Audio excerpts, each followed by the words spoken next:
Para los que no me conocen, soy Daniel Peloso, misionero de Argentina en Costa Rica. Ya hace 15 años, este mes de abril hizo 15 años que llegamos y precioso lo que Dios está haciendo aquí. Antes fuimos misioneros en Paraguay, en Venezuela, en total 28 años en el campo. Así de joven como ustedes me ven, tengo 55 años. Así estoy. Buen chiste. Buen chiste, sí.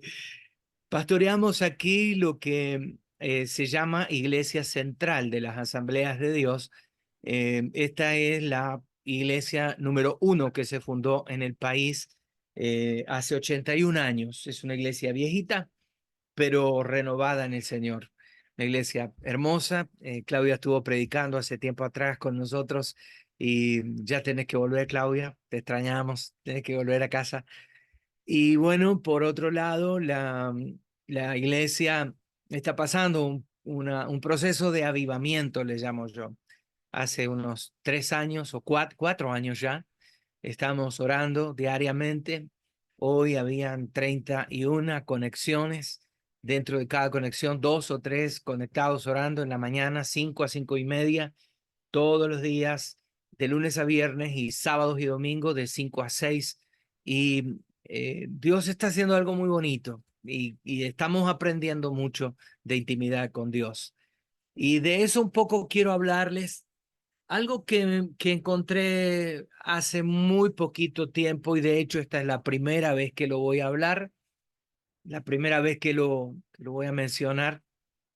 Y si ustedes quieren acompañarme en la lectura bíblica, de repente, en San Mateo capítulo 27, solamente un versículo bíblico que es muy conocido, por cierto, y mientras ustedes lo buscan, está relacionado a el momento que Jesús muere en la cruz y entrega su espíritu. Movidito como todos A los martes. continuación de eso viene el pasaje que estoy mencionando de Mateo 27:51 y dice: "He aquí el velo del templo se rasgó en dos, de arriba a abajo, y la tierra tembló y las rocas se partieron". Este pasaje es muy significativo, todos lo conocemos, ¿o no? Es un pasaje que lo hemos leído varias veces, pero, ¿saben? Hoy tiene un significado un poquito más profundo para nosotros, en 2 o 3 sentidos. Primero, porque estamos sobre el Pentecostés, estamos en los días antes y del cumplimiento histórico, digámoslo así, del Pentecostés, pero también porque hay un significado, creo yo, profundo en este versículo 51 sobre todo. Este versículo describe justamente los eventos que ocurrieron inmediatamente después de que el Señor entrega su espíritu, cuando dice consumado es y exhala su espíritu. Entonces inmediatamente ocurren varias cosas que se mencionan aquí, y tal vez primero, antes de mencionar con más detalle algunas cosas, decirle que nosotros lo que creemos en el pentecostalismo, este pasaje tiene 2 o 3 eh, connotaciones que quiero mencionar. Eh, Todos, no solo los pentecostales, sabemos que el velo del templo rasgado, de arriba hacia abajo sobre todo, simboliza como que Dios rompe ese lugar de separación. Los que conocemos algo de la Biblia, que hemos leído, el templo tenía 3 divisiones, al igual que el tabernáculo, que estaban muy claramente definidos. Primero estaba el atrio, donde el pueblo entraba o llegaba para presentar las ofrendas, los holocaustos. En el atrio había inclusive en el templo un espacio que se llamaba Atrio de los Gentiles, donde el Señor había dado orden de establecer un lugar para que los gentiles lleguen también. En ese espacio, paréntesis aparte, allí es donde se juntaban los mercaderes. ¿Se acuerdan que Jesús entró con un látigo y empezó a sacarlos? Y dice, mi casa es casa de oración, no cueva de ladrones, porque ellos, los judíos, por su eh, etnocentrismo, habían expulsado a los gentiles de ese lugar y habían puesto la feria, el mercado. Entonces, en nombre de la comodidad, del modernismo, la gente que tenía que ofrecer un buey, por ejemplo, y tenía que viajar desde el extremo del país, era difícil traer un animal sin que se muera viajando tanto. Entonces, en el templo habían montado el negocio y la gente llegaba y compraba ahí el sacrificio simplemente y pasaba y lo vendía, lo sacrificaba, lo entregaba para el sacrificio. Entonces ese lugar es donde el Señor entra y los saca a rebencazos y le dice, ustedes han usurpado el lugar de los gentiles y el lugar que es casa de oración para todas las naciones, dejó de ser para todas las naciones y ustedes lo han usurpado y saca a los mercaderes del templo. Ese era el atrio de los gentiles, pero el atrio propiamente dicho era donde se llegaban los judíos y la gente a ofrecer los sacrificios. Luego estaba el lugar santo. Al lugar santo solo entraban los sacerdotes para ofrecer sacrificios. Allí había varios elementos, la mesa del pan de la proposición, estaba el candelero, había varios elementos importantes donde solamente podía entrar el sacerdote para oficiar. Y luego estaba el lugar que conocemos como lugar santísimo.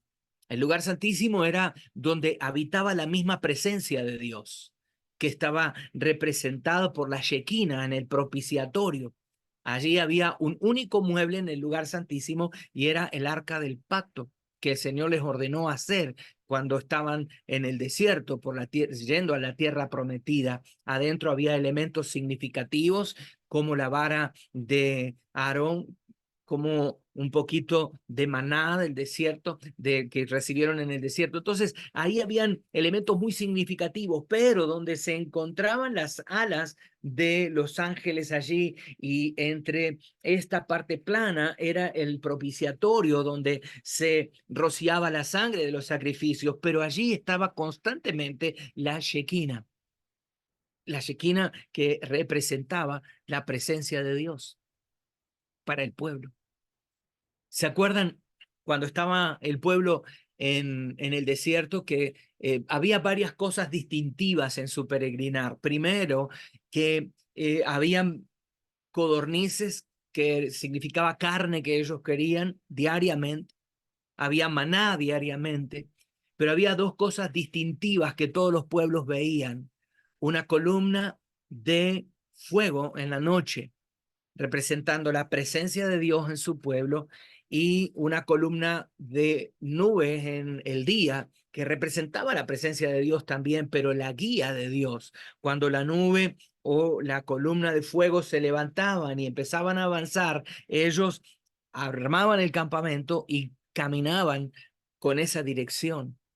Entonces, esa presencia visible de Dios, todo su peregrinar hasta la tierra prometida y luego representado en el lugar santísimo, la Shequina misma era la presencia de Dios. Cuando dejaron de ver esas columnas de fuego y de nubes, estaba no visible para ellos, pero una vez al año el sumo sacerdote ingresaba y estaba la Shequina en ese lugar, la misma presencia de Dios para el pueblo. Ahora, es interesante que en ese día donde se menciona que el velo se rompe, el velo se rasga de arriba hacia abajo, significó mucho para el pueblo de Dios, pero déjenme ir descubriéndoles poco a poco un pequeño secreto aquí. Antes de la crucifixión, el sumo sacerdote podía entrar al lugar santísimo una vez al año, pero el hecho de que el velo se rasgue era un indicativo de que todos podían acercarse a la presencia de Dios sin restricciones, sin intermediarios, no una vez al año el sumo sacerdote, sino todos ya podían entrar hasta la presencia de Dios gracias al sacrificio de Cristo. Ahora, hay una segunda cosa que ocurrió aquí, que la tierra tembló, dice, y las rocas se partieron. Y este fenómeno que fue, podríamos decir, natural, se puede interpretar como la reacción misma de la naturaleza ante la muerte del Creador, ante la muerte de su Creador. La tierra gime, la naturaleza, la creación se siente conmovida por la muerte de el Creador. Para nosotros los pentecostales esto señala algo de importancia cósmica, trascendental, que pone a la crucifixión, que pone a la muerte de Cristo en la cima de todo, de las doctrinas fundamentales nuestras. La crucifixión de Jesús muestra la muerte como un evento no común, porque Jesús, un ser no común, el Hijo de Dios, la segunda persona de la Trinidad, está muriendo por el pueblo. Pero más allá, es un evento divino que afecta a la creación, afecta a todo lo creado, porque iba a haber, tal como Jesús lo dijo en la última cena a sus discípulos, el establecimiento de un nuevo pacto, ya no más sacrificios de animales, porque entró en vigencia un sacrificio perfecto, único, que establecía ahora ya no más un sistema sacrificial, porque entró el sacrificio perfecto, el Hijo de Dios entregándose por amor a nosotros. Y tercera manifestación sobrenatural, nosotros los pentecostales creemos justamente en esas manifestaciones sobrenaturales de Dios, como el hablar de lenguas y demás, pero el rasgado del templo, el temblor de la tierra, son vistos como señales de una ruptura entre el cielo y la tierra, la liberación del poder divino sobre la humanidad. Dios irrumpiendo en la historia humana, irrumpiendo en esa diferencia que había antes, la separación que había entre lo santo y lo profano, entre un pueblo pecador, sucio, que si miraba a Dios moría. Por eso entraba solamente una vez el sumo sacerdote al año y debía estar perfectamente limpio según Levítico para no morir él mismo. Ahora esa presencia de Dios es manifiesta para todo el pueblo. El Señor está abriendo el camino a través del velo para que nosotros podamos tener intimidad con Él, y no a través de un intermediario que sea el sumo sacerdote, sino directamente Dios y yo, el Señor y yo. En resumen, este versículo 51 es crucial dentro de la interpretación del acontecimiento de la cruz, pero también de la obra consumada de Cristo, la redención, que nos abre camino a una relación directa, a nuestra relación cercana, la intimidad con Él, la importancia cósmica, diría yo, del sacrificio de Jesús en la cruz del Calvario. Para mí, esto es demasiado poderoso. Ahora, ese día que Jesús muere a las afueras de Jerusalén, Él está colgado en una cruz, Él está 6 horas colgando en el madero, desde las 9 de la mañana hasta las 3 de la tarde, se burlan de Él. Ocurren varios hechos importantes, cada hora en la cruz es importante. Recuerdan a las 9 de la mañana, a las 12 del mediodía, a las 3 de la tarde. Lean y busquen horas paralelas. A las 9 de la mañana, el derramamiento del Espíritu Santo en Pentecostés. Al mediodía y a las 3 de la tarde. Busquen las horas paralelas y se van a dar cuenta de la importancia aún de los horarios ahí. Pero ese día que está ocurriendo eso en la cruz, Jesús colgado, al mismo tiempo hay un sumo sacerdote que está entrando a el lugar santísimo para oficiar. Ese sumo sacerdote era Caifás. Léanlo, búsquenlo los pasajes paralelos, van a encontrar que el sumo sacerdote en ese momento era un hombre venerable para ellos. Él era el sumo sacerdote y él estaba entrando al lugar santísimo para cumplir los deberes sacerdotales en el templo. Y la Biblia relata que cuando Caifás está en el templo, llegando al lugar santísimo, ve que el velo se parte de arriba hacia abajo, se rompe. Y en ese mismo horario hay tinieblas sobre la tierra y hay un gran terremoto. Justamente el relato del versículo 51 está ocurriendo mientras el velo se va partiendo desde arriba hacia abajo en dos, dando lugar de apertura para el lugar santo hacia el lugar santísimo. Saben que Caifás era un sumo sacerdote judío. Él estaba como sumo sacerdote entre el año 18 después de Cristo hasta el 36 después de Cristo, como sumo sacerdote. Según los registros históricos y relatos bíblicos, si ustedes leen algo de Tulio Flavio Josefo, se van a dar cuenta de este pequeño detalle que ahora les quiero revelar. Caifás desempeñaba ese papel muy destacado en el juicio de Jesús. Él fue el que ofició en el tribunal religioso judío que estuvo involucrado directamente en la conspiración y el arresto de Jesús. Él estaba involucrado de derecho porque la clase sacerdotal que no quería reconocer a Cristo como el Mesías, quería mantener el ritualismo religioso judío en alto. Él había estado involucrado en la conspiración, en el arresto, en la muerte de Jesús, y en ese momento él está oficiando en el lugar santísimo.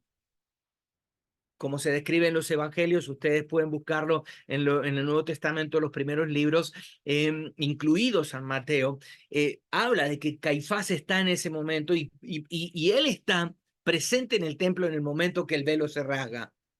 Y quiero que esto quede muy claro, patente para nosotros, porque él está allí, aunque no hay una mención específica de esto que estoy diciéndoles, él estaba oficiando y fue testigo del velo roto, ese velo partido que simboliza que ya Dios no habita en un templo hecho por hombres, sino que ahora se abre un nuevo camino para llegar a Dios a través de la muerte de Jesucristo. Hebreos 10, 20 al 22 habla de esto. Nos encontramos de que ese camino queda abierto ahora y no es a través de un intermediario o de un sacrificio, sino solamente de mi trato personal con Él a través de su muerte y resurrección.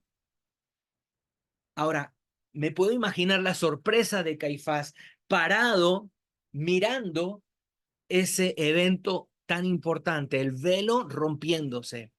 Si tú ese en ese momento, ¿qué pensaría usted?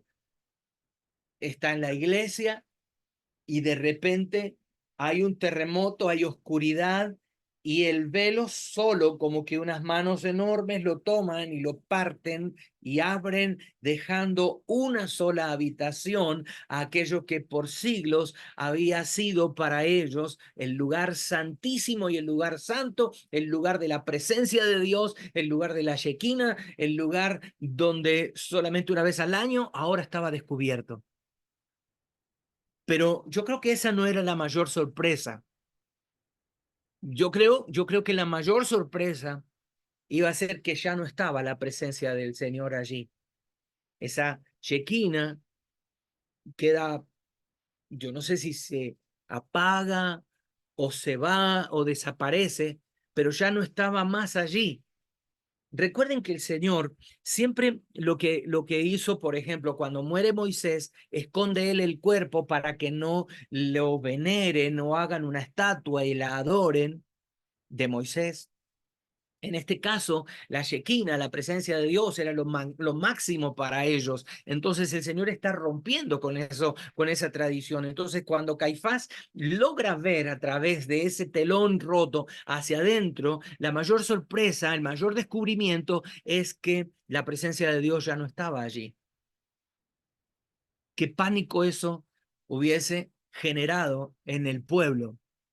Si esa noticia se llegaba a saber, ¿qué hubiese pasado en el pueblo de Israel? ¿Qué se iba a decir entre el pueblo? Dios se fue de la ciudad. Dios ya no está en el templo. La Shekinah desapareció. Yo creo que eso sería una tragedia terrible, ¿verdad? Porque sería el fin de la carrera de Caifás, el fin del ritualismo, de la religión. La buena reputación del sacerdocio iba a desaparecer, el negocio desaparecía si se hablaba de que el velo del templo estaba roto. ¿No le hace acordar o no le hace pensar la similitud que tenemos con hoy, el día de hoy, la religión? Yo creo que todos, y perdón si voy a decir algo imprudente, pero hasta el Papa Francisco lo sabe, del ritualismo y de los santos y que a Dios no se llega a través de María. Imagínense si hay una declaración contraria a eso, se derrumba la religión milenaria, se derrumba el catolicismo romano. El judaísmo estaba ante ese hecho. Si se comunicaba que el velo se partió en dos, allí no estaba la presencia de Dios, entonces posiblemente el Cristo que había muerto en la cruz era el Hijo de Dios. Entonces Caifás simplemente decidió actuar como si nada hubiese ocurrido. Continuó con su rito, continuó con su obligación religiosa, ignoró voluntariamente el hecho de que Dios ya no estaba en el templo.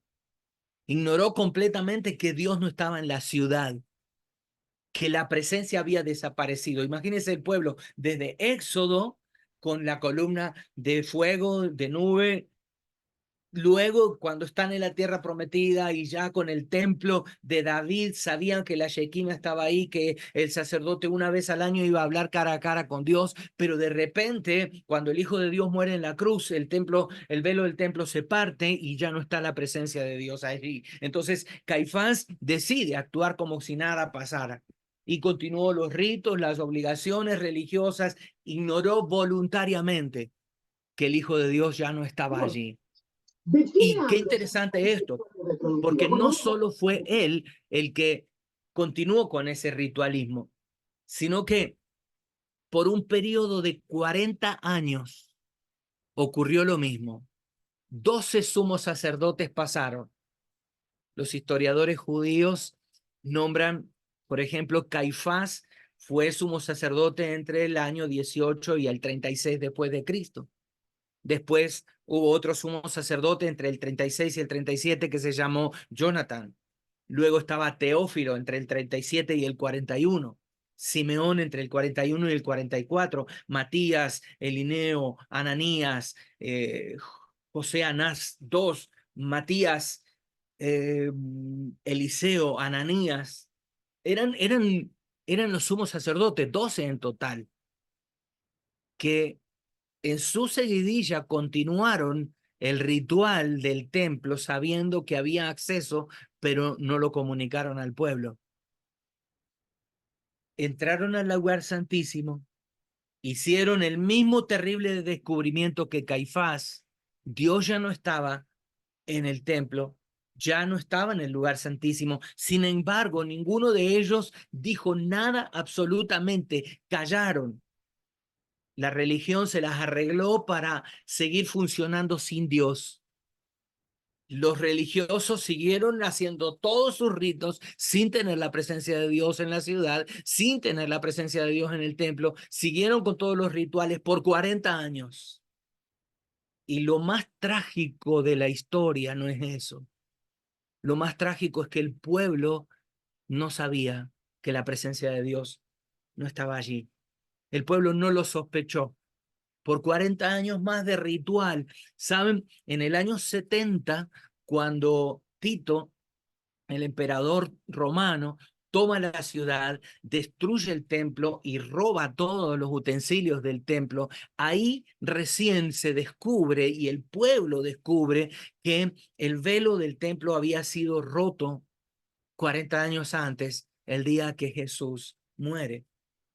O sea, en el año 70, 40 años después, cuando es destruido el templo, la triste noticia, la trágica noticia de que el lugar santísimo ya no era el lugar donde habitaba Dios.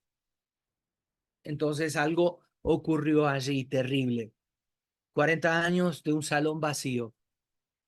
40 años donde 12 sumos sacerdotes lo sabían, pero jamás nadie lo notó y ellos lo callaron. Esta palabra de hoy, eh,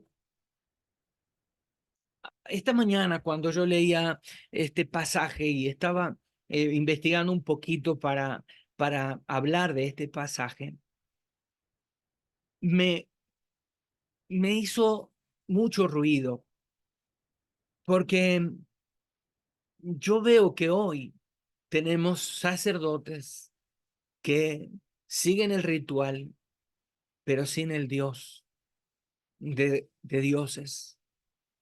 ¿Cuántos ministros, pastores, cuántos creyentes seguimos exactamente igual? Vamos cada domingo como un ritual al templo, llegamos, entramos, salimos.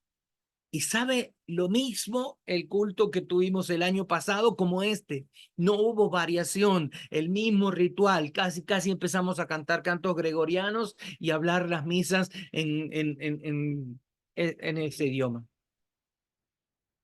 ¿Saben? No se dan cuenta que detrás del velo de su corazón solo hay vacío. El recuerdo de lo que alguna vez fue la voz de Dios, como Elí, el viejo sacerdote que se había olvidado de que Dios hablaba, de que tenía una familia hecha un desastre y que solamente el pequeño Samuel estaba en el templo orando, buscando a Dios antes que la lámpara del Señor, de Dios se apague en el templo del Señor. Cuando la voz resonó en el oído de Samuel, él pensó que era Elí que lo estaba llamando. Y va y le dice, habla que te estoy escuchando, ¿para qué soy bueno? ¿Para qué me necesitas? Y él dijo, yo no te llamé.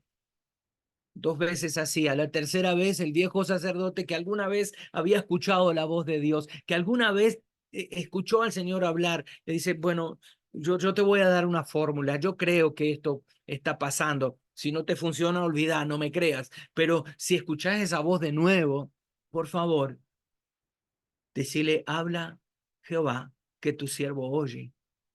Y si realmente es Dios el que te está hablando, va a continuar diciéndote lo que quiere decir.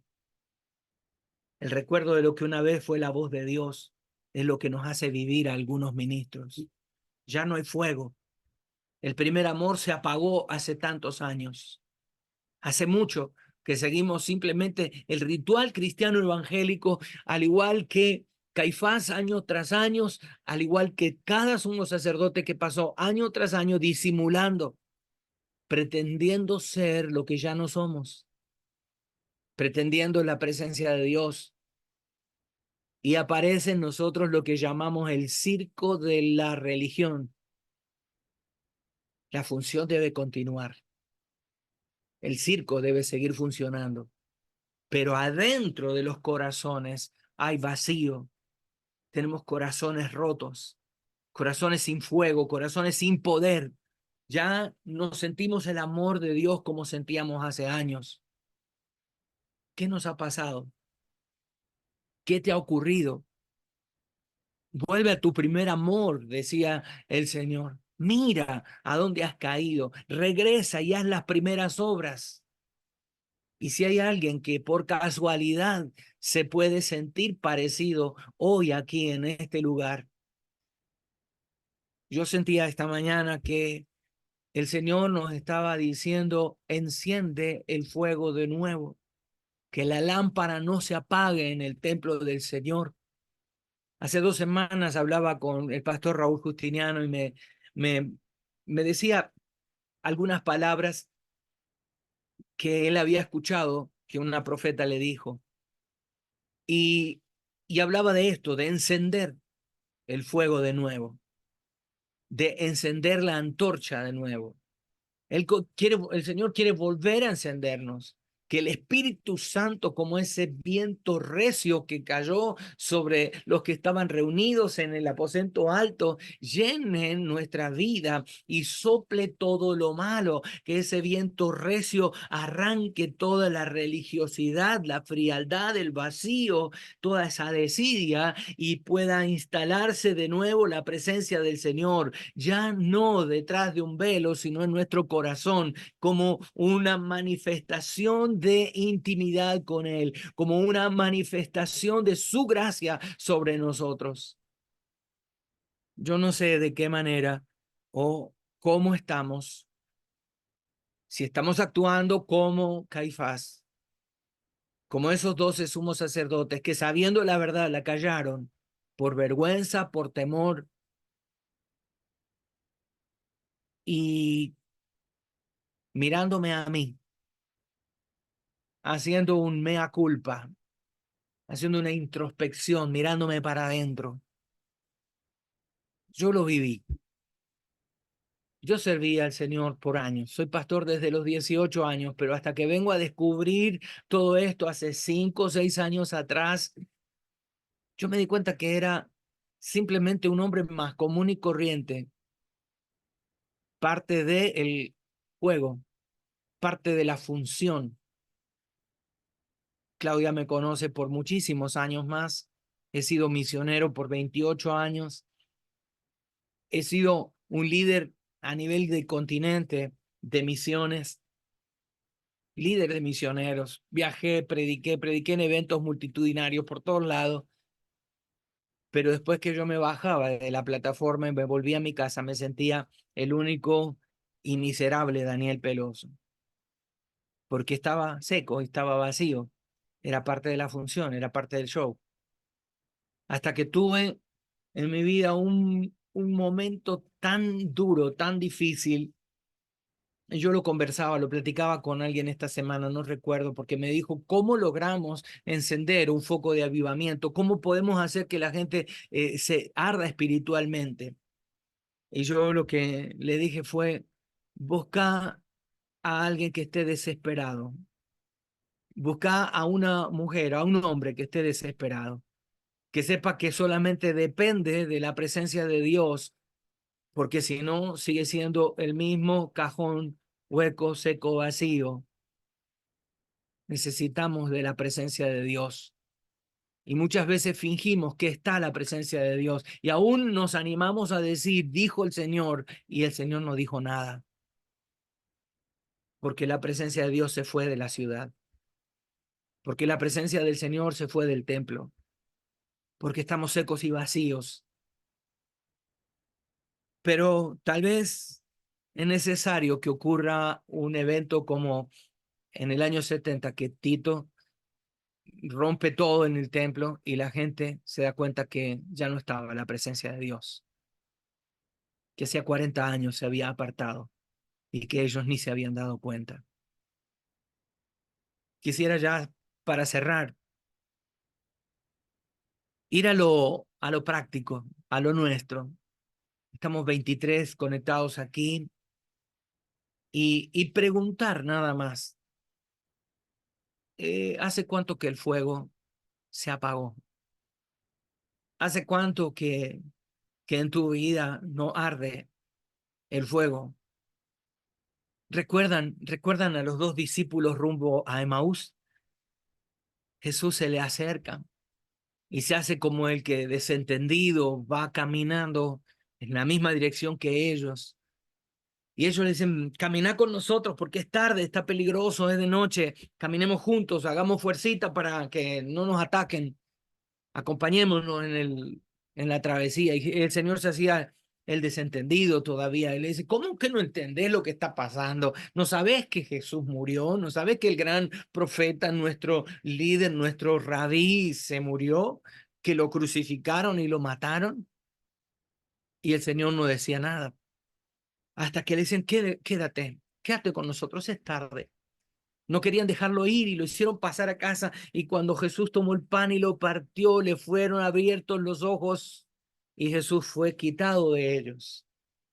Ahí inmediatamente, cuando es revelado que el Hijo de Dios sí estaba ahí, salieron corriendo de regreso a Jerusalén y le decían a sus hermanos, ¿no ardía en nosotros como un fuego dentro de nosotros cuando él hablaba, cuando partía el pan?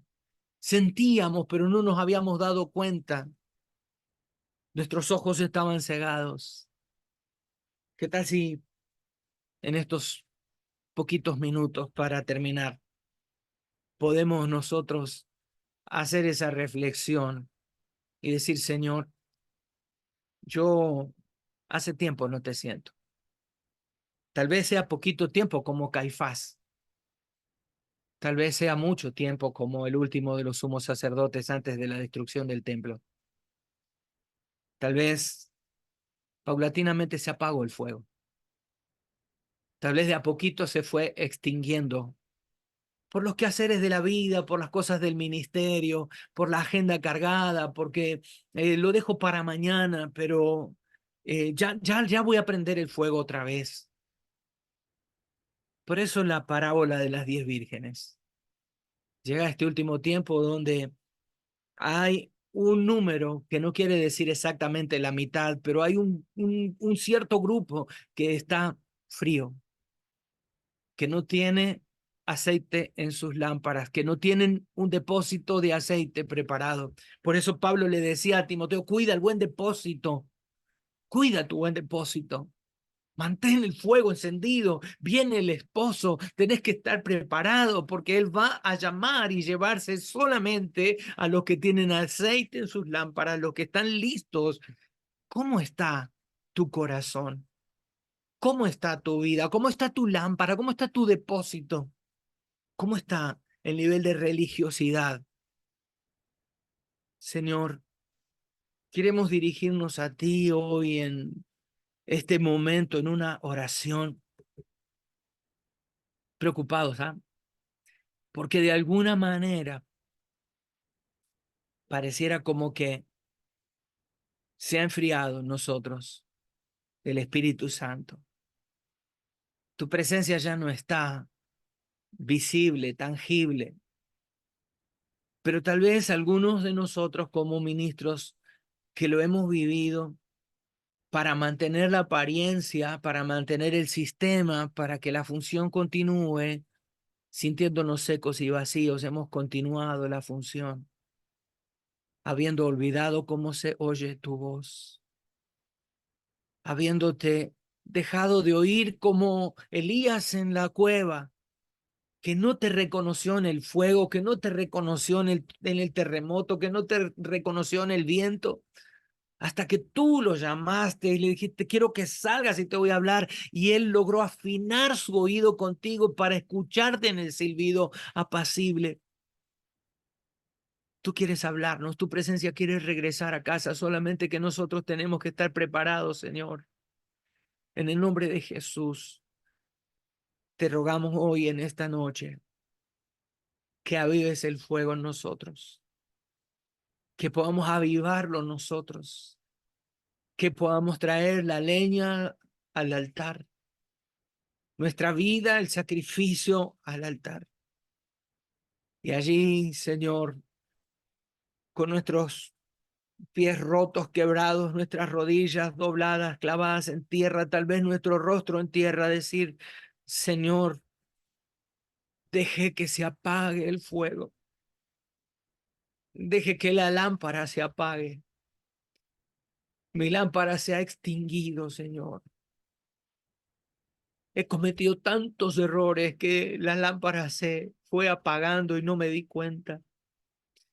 Hasta que la frialdad, la sequedad se apoderó de mí.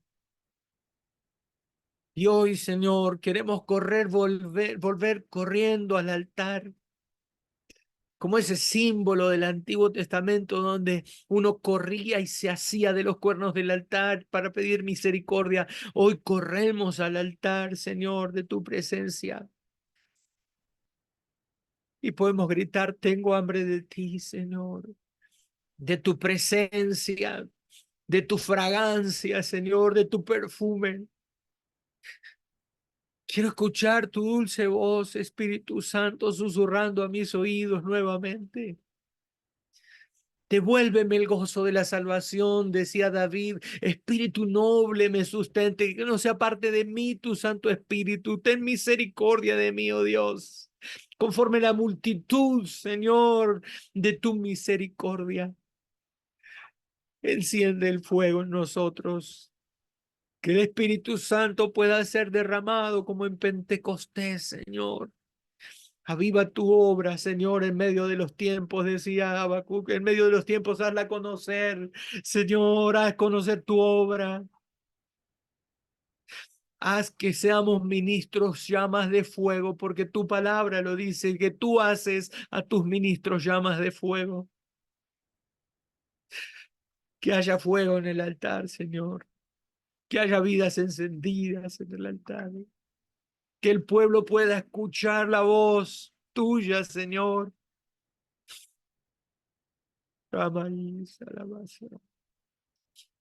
Tome un momento para decirle, Señor, aquí está mi vida. Yo la ofrezco, Señor, delante de ti. La ofrezco, Señor, para que tú puedas hacer lo que quieras de mí. Enciende el fuego una vez más. Enciende la pasión una vez más, Señor. Que no vivamos de apariencia, sino que sea de verdad tu presencia demostrada cuando nos paremos a hablar. Que cuando la gente pueda referirse a nosotros, diga, ahí va un amigo del Espíritu Santo. Ahí va un amigo de Dios, un ungido de Dios, alguien que cuando habla, habla como con poder de Dios. Lo necesitamos, Espíritu Santo. Ven y visítanos una vez más. En el nombre de Jesús. Gracias, Señor. Gracias, Jesús. Amén. Amén. Y amén. Adelante, Pastora Claudia. Gracias.